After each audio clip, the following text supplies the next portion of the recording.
Aline Vergnano, giovane artista torinese che vive in Svezia, in questi giorni a Pordenone per un progetto molto interessante di urban art che adesso ci spiegherà in sintesi. Sì, Fuori Luogo è un progetto appunto di urban art che nasce dalla unione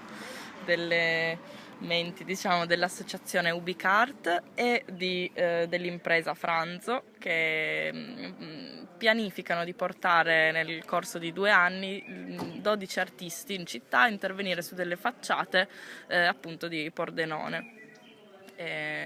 Ogni facciata è sottoposta ogni facciata viene sottoposta a 4 artisti diversi che preparano un bozzetto, e i condomini stessi hanno la possibilità di scegliere quello che secondo loro è più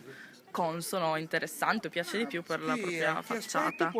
Ecco, e quali sono le sue sensazioni, le sue impressioni in questi giorni a Pordenone?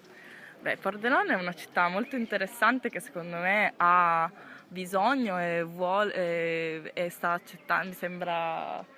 vedo un riscontro molto positivo in quello che sta accadendo, in quanto è una cosa nuova, non ancora appunto mai successa in città, e che probabilmente potrebbe essere, diciamo, il grilletto che poi fa scattare tutto un altro tot di iniziative culturali.